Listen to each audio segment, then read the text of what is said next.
Energy Bagua Aerobics.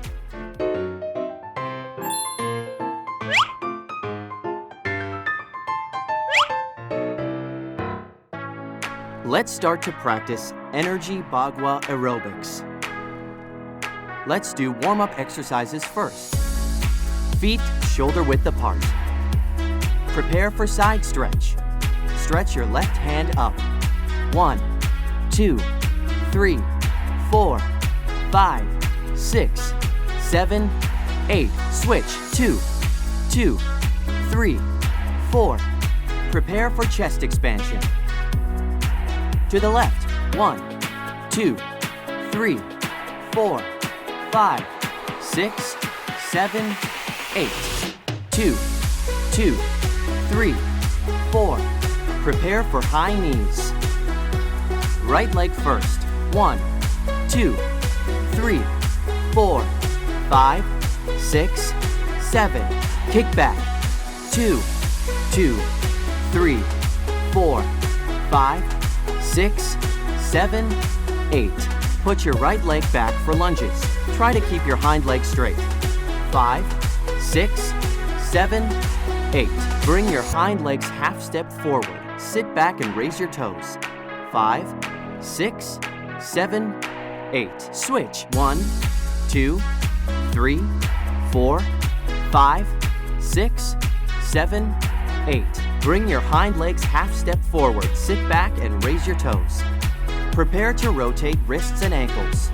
Rotate your left first. 2, 3, 4, 5, 6, 7, 8. Switch. 2, 2, 3, 4, 5. Prepare to do Settle Chi 3 times. First time. Settle Chi to your lower abdomen. Second time. Legs slightly bent. Third time. 5, 6, 7, 8. Get ready for the first set of movements. Punch and kick. Bring back your right leg and punch with right hand. 1, 2, 3, 4. Use force from your back when punching. The back drives the arms to exert force. 5, 6. Prepare to switch. Switch. Left punch. Right punch. Kick. Exert force from your back. 7, 8. Harder. 2, 2, 3, 4, 5, 6, 7, 8. Prepare for archery exercise. 5, 6, 7, 8. Bring back your right leg. 3. Turn left. 5, 6, back, 8. Pull back with force. 3. Turn right. 5, 6, back, 8. Use force from both arms. 3. Turn. 5, 6, 7, 8. 4, 2, 3. Turn. 5, 6, 7, 8. 5, 2, 3. Turn left. 5, 6, 7, 8. 6, 2, 3. Turn right. 5, 6, 7, 8. 7, 2, 3. Turn. 5, 6, 7, 8. 8, 2, 3. Turn. 5, 6, 7, 8. Prepare for knee strikes. Right knee first. 1, 2, 3, 4. Hands and knee exert force simultaneously. Pull with force. 3, 4, 5. Prepare to switch sides. Switch. 1, 2, 3, 4, 5, 6, 7, 8. Use your core to exert force. 3, 4, 5, 6, 7, 8. Prepare for move the mountain.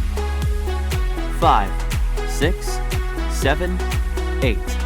1, 2, 3. To the right. Ho! 6, 7, 8.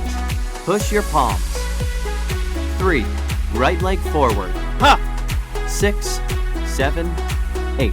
Use your core power to push out. 3. To the left. Ho! 6, 7, 8. Push your palms. 3. Left leg forward. Ha! 6, 7, 8. Use Hung Ha to exert Chi. 3. To the right. Ho! 6, 7, 8. Open up your entire body. 3. Right leg forward. Ha! 6, 7, 8. Keep upper body straight when pushing out. To the left. Ho! 6, 7, 8. Use force from core to push palms. 3. Left leg forward. Ha! 6, 7, 8. Get ready for the second set of movements. Great job! Do punch and kick. Bring back your right leg and punch with right hand. 1, 2, 3, 4. Use force from your back when punching. Harder. 2, 2, 3, 4, 5, 6. Prepare to switch. Switch. Left punch. Right punch. Kick. Exert force from your back. 7, 8. 2, 2, 3, 4, 5, 6, 7, 8. Keep it up! Prepare to do archery exercise. 5, 6, 7, 8. Right leg step back. 3. Turn left. 5, 6. Back. 8. Pull back with force. 3. Turn right. 5, 6. Back. 8. Use force from both arms. 3. Turn. 5, 6, 7, 8. Keep your core stable. 3. Turn. 5, 6, 7, 8. Open up your chest and meridians. 3. Turn. 5, 6, 7, 8. Harder. 3. Turn. 5, 6, 7, 8. 7, 2, 3. Turn. 5, 6, 7, 8. 8, 2, 3. Turn. 5, 6, 7, 8. You're awesome! Prepare for knee strike. Right knee first. 1, 2, 3, 4. Hands and knee exert force simultaneously. Use your core to exert force. 3, 4, 5, 6. Prepare to switch. Switch. 1, 2, 3, 4, 5, 6, 7, 8. 2, 2, 3, 4, 5, 6, 7, 8. Let's go Prepare again! for move the mountain. 5, 6, 7, 8. 1, 2, 3. To the right. Ho! 6, 7, 8. Push your palms. 3. Right leg forward. Ha! 6, 7, 8. Use your core power to push out. 3. To the left. Ho! 6, 7, 8. Push your palms. 3. Left leg forward. Ha! 6, 7, 8. Use Hung Ha to exert Chi. 3. To the right. Ho! 6, 7, 8. Open up your entire body. 3. Right leg forward. Ha! 6, 7, 8. Keep upper body straight when pushing out. To the left. Ho! 6, 7, 8. Use your core power to push out. 3. Left leg forward. Ha! 6, 7, 8. Well done, everyone. Great job! Get ready for relaxation. Take 3 deep breaths. Inhale. Exhale. Inhale. Exhale. Once more. Exhale. Move arms back in circular motions, right hand first. 2, 3, 4, 5, 6, 7, 8. Move to the front. 2, 3, 4, 5, 6, 7. Arm stretch. Stretch the right shoulder. 5, 6, 7, 8. Switch. 3, 4, 5, 6. Put right hand on left shoulder and look back. Relax lower back. 5, 6, 7, 8. Switch. Try to look back. 5, 6. Put your right leg back for lunges. Try to keep your hind leg straight. 5, 6, 7, 8. Switch. 2, 3, 4. Prepare to shake your hands and feet. 1, 2, 3, 4, 5, 6. Take 3 deep breaths. Inhale. Exhale. Again. Inhale. Exhale. Last time. Inhale. Exhale. Today's Energy Bagua Aerobics has been completed. I wish you all health and happiness. Till next time. Congratulations! You have completed your practice.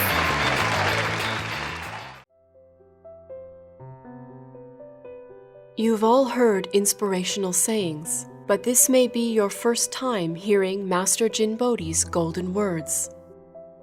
They originated during a health and happiness retreat at the Vancouver Bodhi Meditation Center in 2006. The story goes something like this. Canada is a nation of immigrants who are unfamiliar with their new surroundings. They struggle emotionally, socially, with their work and language. They can't even find familiar things to buy and have trouble integrating. Stress from all aspects of life causes some people varying degrees of depression. Students with severe depression stop going to school due to changes in their bodies and minds. Some even experience hallucinations or lack of control over their emotions. Some with severe depression can't work. Not only are they ill, they lose their jobs. Imagine how you'd feel without an income. I learned that most take medication. However, I believe that depressed people may recover through exercising, regulating their spirit and emotions, and meditating. To facilitate their recovery, I guide them to recite positive affirmations, which may lead them to new behavior. All things arise from the mind. If people are stuck in their minds, they'll tell themselves they have no way out. I can't go on living. I can't work. I have no friends. I've lost my family. Their situations lead to this state of mind. I want to change their state of mind. I can do anything. I am happy. I am most capable. I am most confident. I am the best. Thoughts of I can't or I'm incapable change.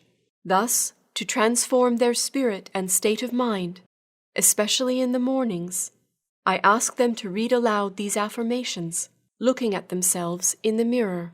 I find that they truly transform by reciting these words. At the Vancouver Center, many people know a man nicknamed Dizigui. Now, he works at the center. He's an excellent software engineer who graduated from a prestigious university in China. Despite his talent, he became depressed due to his situation. He couldn't take care of or support his family. During a 12-day class, I never saw him smile. He was sullen and withdrawn. I thought he must have encountered various obstacles. Thus, I encouraged him to help himself. I led him, along with other depressed people, to read aloud the affirmations I'd written in order to inspire and spark hope. After a time, Dizugui and the others returned to school and work. They had recovered from depression. The golden words were effective and made me believe even more in the importance of one's state of mind. I hope you, my friends, don't look down on yourselves. You must be confident. Slowly stand up and put your palms together. Let's recite together. Perhaps you will find the confidence to transform yourself. I am most compassionate. I am most confident. I am most tolerant. I am most courageous. I am most trustworthy. I am most punctual. I can do anything. I am full of wisdom. I am most knowledgeable. I love to read. I love to observe. I love to listen. I love to think. I take decisive action. I am a gem of the universe.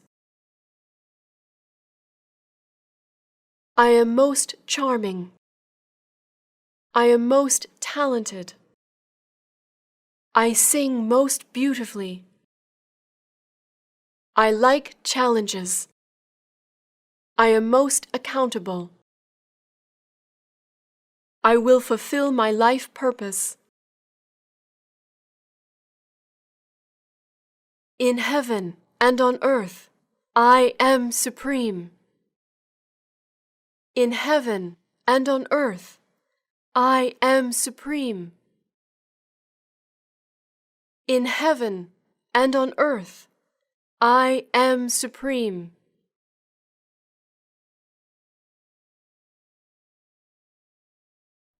Please sit down slowly. Relax your body and mind. Remain calm and relaxed.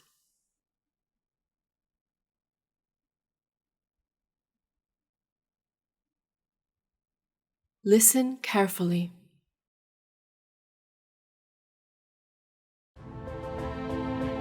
The Great Buddha.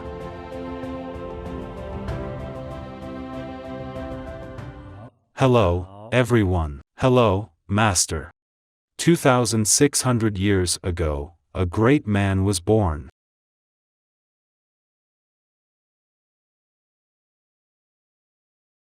That's not all, he was also extremely compassionate. That's how we describe him. His father, Suddhodana Gautama, was also known as the Pure Rice King. That was what people called him. His mother, Queen Maya, had a dream. In her dream, she saw a white elephant with 6 tusks. Ordinary elephants only have 2, right? One at each side of their trunk. This one had 3 on each side. You don't see this in everyday life. The elephant entered Queen Maya's womb through her right side. After waking, she thought about her auspicious dream. She thought she should tell someone about it. And so, she told the king. The king also thought it was an auspicious dream, but he didn't know the meaning behind it. So, he gathered a few self-cultivators and some people with dermic powers. He wanted to hear their interpretation of the queen's dream. After a brief discussion, the group of Dharma practitioners had an answer. They told the king that a boy would arrive.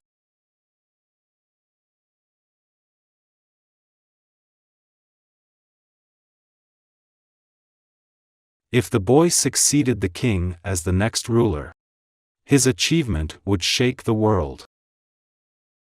The boy would demonstrate great ambition. The boy's achievement would surpass you, my lord. That was the prediction. The king's guests also said that, as someone blessed with such capacity, the boy should go on a journey of self-cultivation when he becomes an adult.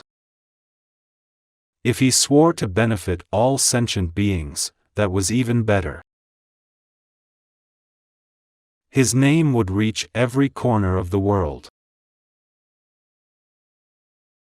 People around the world would praise him and sing his name because of the benefits he would bring.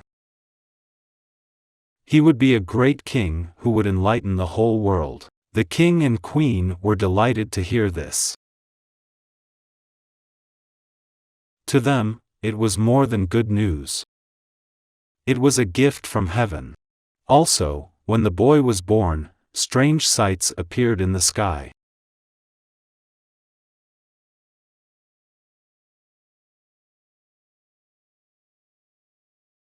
Apart from the bright illumination, there were also divine guardians.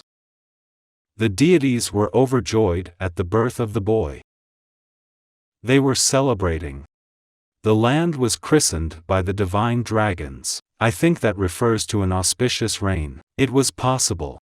I guess you could refer to him as the prince. So, immediately after his birth, the prince stood up and took 7 steps.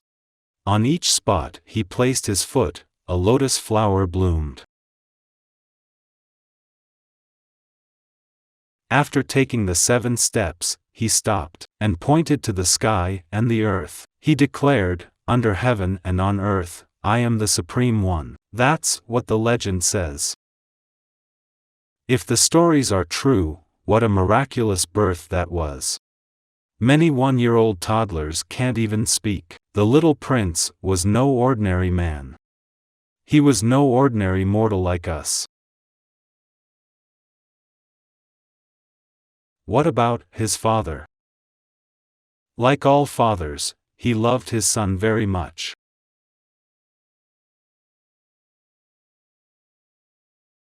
The king named his son Siddhartha Gautama. What about the prince's mother, Queen Maya? She died 7 days after the prince was born. Yes, that's what happened. For me, she had a mission, and she accomplished it. Her mission was to come to our world and give birth to Prince Gautama. She completed her mission and returned to where she came from. The prince grew up in his father's palace. Being a prince, he lived a different life compared to ordinary people. He had all the luxuries, maids and servants.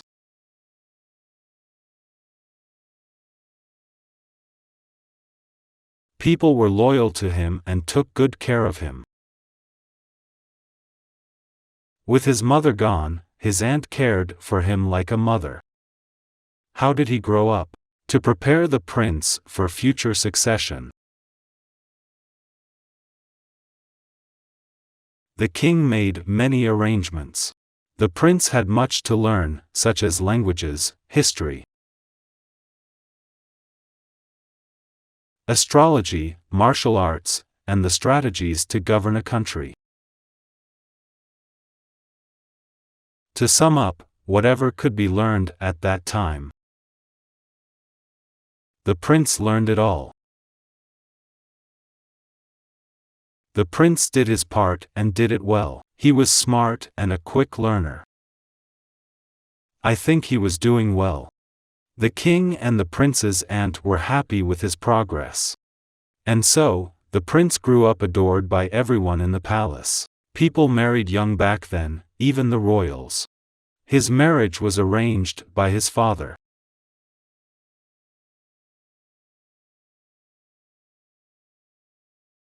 So, everything went as planned. That's the story. One day, the prince, about 20 years old, left the palace. He wanted to see what it was like outside the palace gates. He saw people suffering from sickness, old age, and death. That's the reality, the ugly truth. That's the cycle all humans go through. He was unhappy, devastated. He felt pain, he was sorrowful. He spent some time looking around. After that, he was inspired by what he'd seen.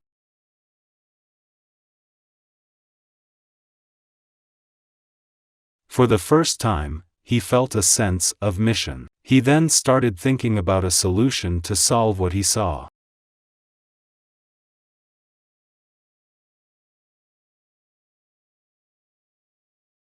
The suffering from health problems. He'd seen people in their final moments. People feared death, at their dying moments. Their eyes were full of hopelessness and fear.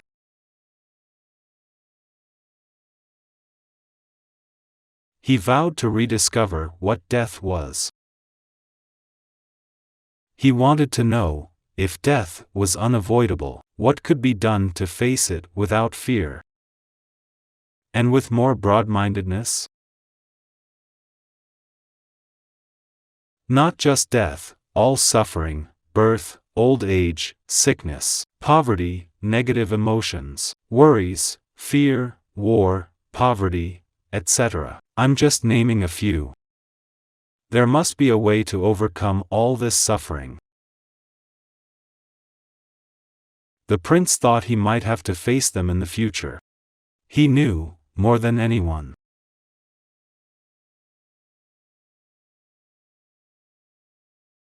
His mother died days after he was born, right? I'm sure he knew what it felt like. He experienced the pain of losing someone. A pain that would stay with him forever. The more he thought about it, the more worried he became. Just like you and me. He was a human after all, and we're all in the cycle. Being a prince, he shouldn't have had any worries. What about ordinary humans? His father, the king, was also bound by worldly suffering. Even the king had his own worries. He was a human, after all. So, it's normal. No matter who you are, rich or poor, you're going to have your own worries.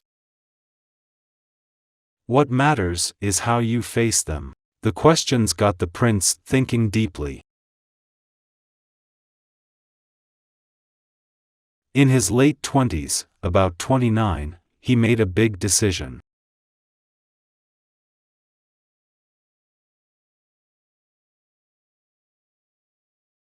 As I mentioned earlier, under the king's arrangement, he married a beautiful, kind, smart wife. That wasn't enough to banish his worries about suffering and people's fear of death.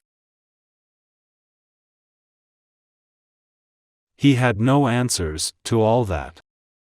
He continued to look for an answer. That was what he vowed to do. One day, executing his plans, he left the palace at night. After leaving the palace, Siddhartha practiced meditation deep in the mountains. What did he do? He meditated most of the time. His practice was about tormenting his body. He ate very little food. How little?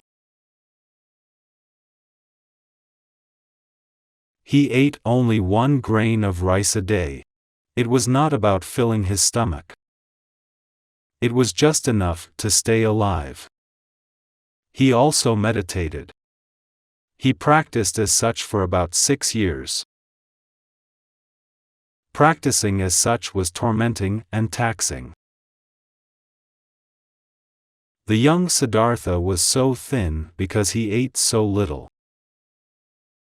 He was just skin and bones, no flesh. We've all seen it before. In paintings, Buddhism classics, and statues. A young man, looking so thin and malnourished, right? That was how Siddhartha looked after 7 years of practicing. That's the famous, the youth of the Himalayas. What's the idea behind such naming? I think it refers to the time of Siddhartha's self-cultivation, and how thin he got from eating so little food. Fast forward 6 years. Siddhartha went to the river to bathe.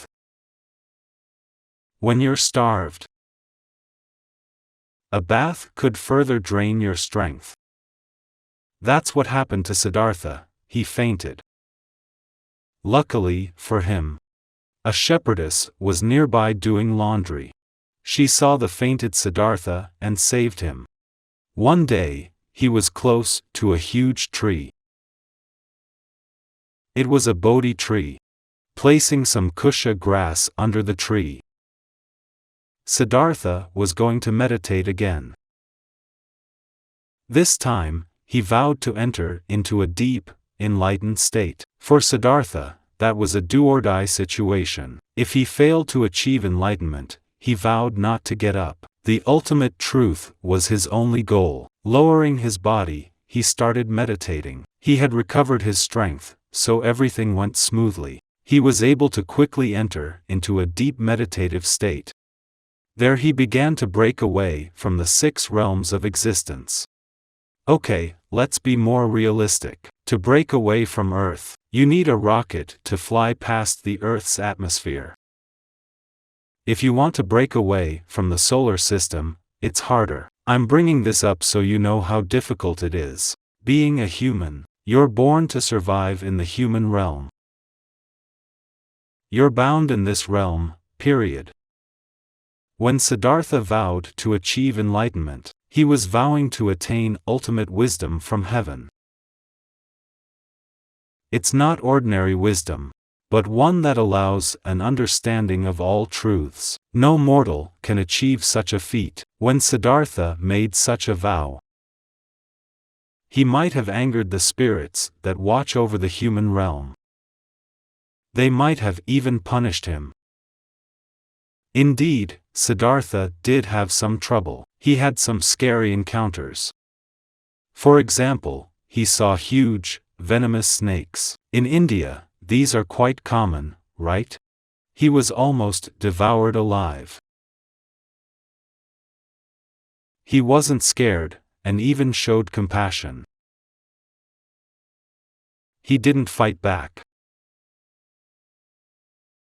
Apart from his compassion, he also showed fearlessness toward death. He was more than just composed. He was in an incredible calm state. Evil failed, because Siddhartha conquered them. What next? What about beautiful women? Siddhartha was a young man. Could he be seduced by women? I'm talking about beautiful women who dance and sing well. Threatening him didn't work. What about seducing him? If he'd succumb to his lust, he wouldn't be able to meditate well. This trick would work against most men. These were fine, beautiful women. Most men would die for their singing and dancing. They were perfect seduction weapons. Siddhartha ignored them. They failed, as expected. Evil thought Siddhartha was no human. Nothing sent by evil seemed to work. Swords, blades, demons, women. None of them managed to work on Siddhartha. He stood firm and he was fearless.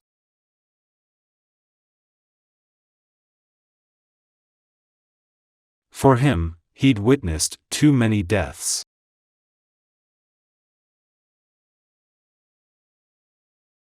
And people being reborn just to die again because of the cycle. Would death scare him? I guess not. That explains his fearlessness. He wouldn't back off even if swords rained down on him. Would death scare him? No way. The swords that rained upon him eventually turned into flowers. To sum up, Siddhartha was tested many times, but he passed his tests. Days later, under a clear night sky,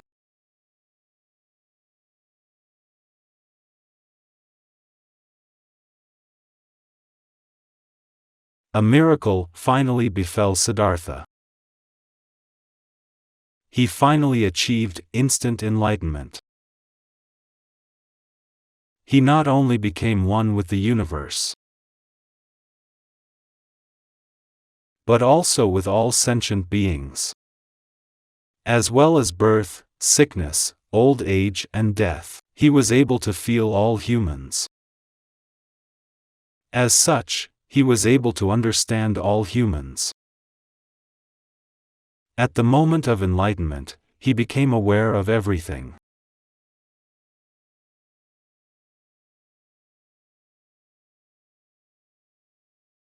He understood all truths.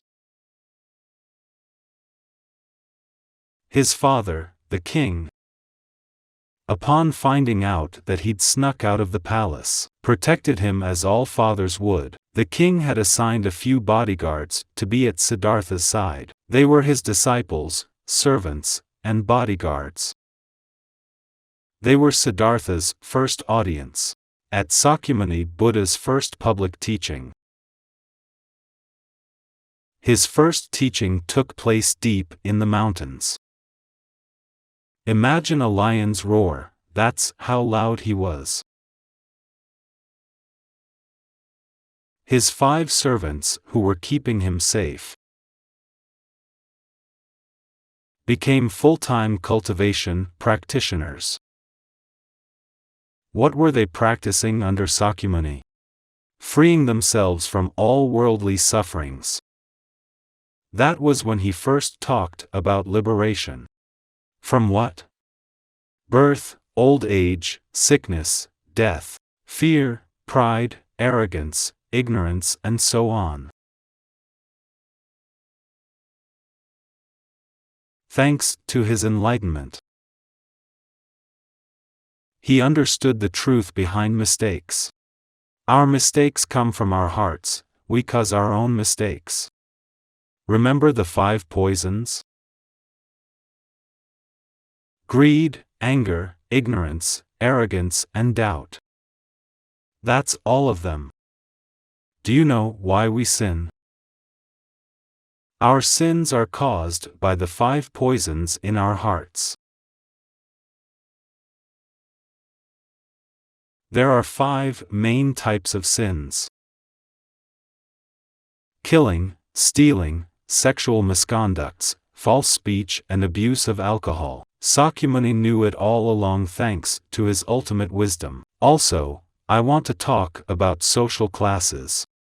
In ancient India, discrimination based on social classes was common. People were labeled and discriminated against. It's a grouping thing. For example, if you're poor, you're ranked the lowest in society. It still happens now. When did it first start? Nobody knows for sure. Sakyamuni believed in equality. Regardless of social class, rich or poor, everyone was welcome to listen to his teachings. He allowed everyone to listen, right? That's how it was. To him, everyone is equal. It's about treating everyone the same, regardless of, say, your gender. What's that? Gender equality. Sakyamuni believed that humans and livestock are also equal. He found out the truth of rebirth. If you die as a human, you could be reborn as an animal. You could be a cow, pig, or sheep. What about an ant? It's possible. He even saw that. What kind of eyes did he see with? The divine eye, or Buddha's eye, maybe. That's what a Buddha's wisdom can do. See through previous and future lifetimes. That's what we call ultimate vision. What else did Sakyamuni see? The truth of life. All lives go through the cycle of life. Their existence depends on each other. They exist and perish together. That's how life works. Let me share an example. When I was young, I lived in Tibet. Wolves were the most feared. Wolves are carnivorous. Various animals inhabited the grassland. Wolves in packs were the most common. Lynx were quite common, so were snow leopards. Snow leopards are white, with black spots. They're not that big. Some locals called them big cats. As a kind of leopard, they're skillful predators. There were tigers, too. These animals were hunted by the locals. Now, they've become an endangered species. They're now protected from hunters. Why?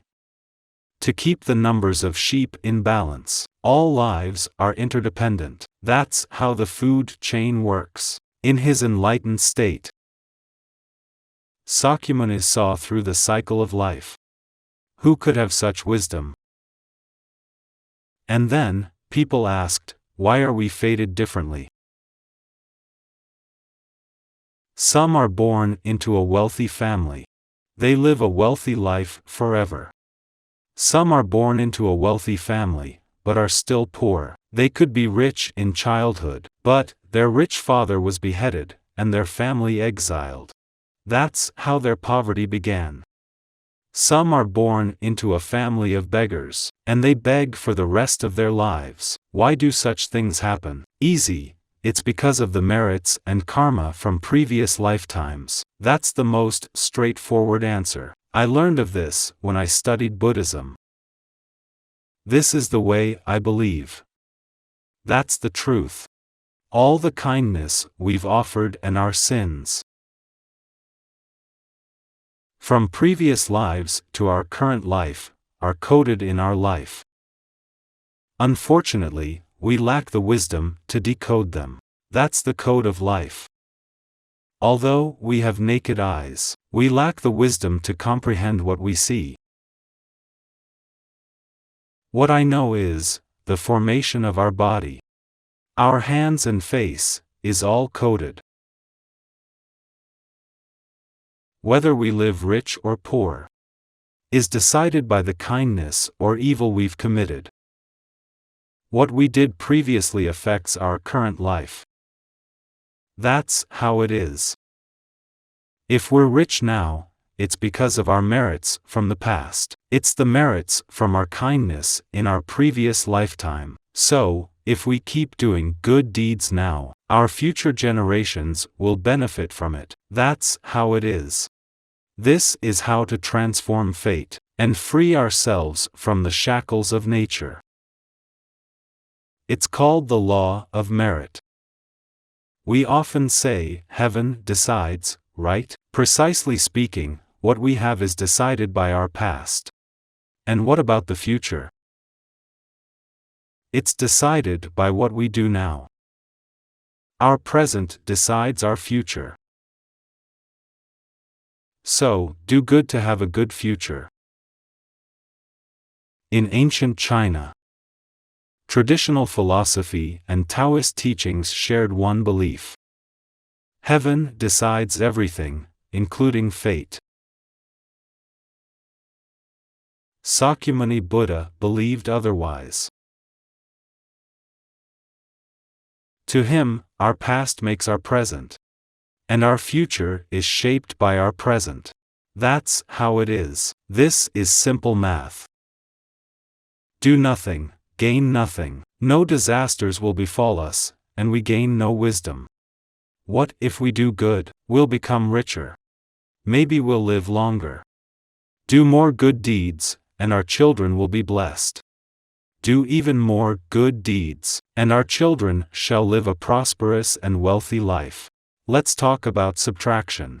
When we do evil instead of good deeds, our luck decreases.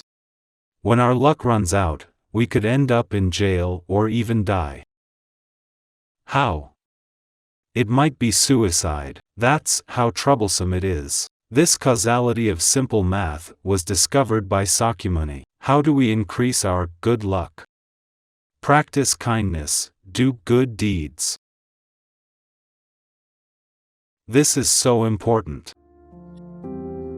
The 5 poisons are the source of all afflictions. Kindness is the key to transform fate.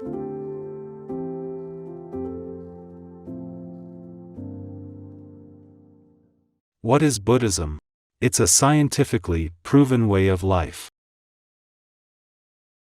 It's scientific, yet supernatural. Your life is blessed if you master it. If a beggar masters it, he'll be rich. If the weak master it, they'll become strong and powerful. The chanting class starts today, and we have 6 more days after today. Let's practice and chant together. Here's a reminder. Those who are with us online for the first time, I'm not sure if you know what to do. Just practice with me for a bit of your time each day. Listen to my teachings and chant with me. That's it. During the upcoming days, your body and mind will benefit from it. Also, your luck will improve slightly. As this is the first day, we'll do a before and after comparison. Here's my suggestion. Take out your phone and snap a photo of your palms and your face, too. On the 7th day of this chanting class, take photos again to compare with the photos snapped earlier. You'll notice some changes. First of all, your gaze should change. Then, look at your nose. Some of you might have crooked nose. Too shy to tell others? It's okay. Snap a photo today. Then on the 7th day, compare and see if it's still crooked. Your nose, eyes, and jaw could be slanted or crooked. Or, you could have misaligned ears, where one is higher than the other. All these will change if you practice hard enough. Your palms will look more auspicious. Remember the 5 parts of your palms? They'll bulge like a mound and look plumper. Any 1 or 2 parts of the 5 bulges will make you rich. If all 5 parts bulge, you'll become a millionaire. After chanting with me for a few days, some said they've 3 more bulges on their palms. Congrats! You'll be auspicious for a lifetime. Alright, let's not waste any more time. We'll begin chanting in a while. This is real meditation practice. For first-timers, this is what you do, just chant along. The language shouldn't trouble you. You need to show reverence, sincerity, and concentration. Be serious, that's it. Remember the 4 points: reverence, sincerity, concentration, and seriousness. Let's start chanting.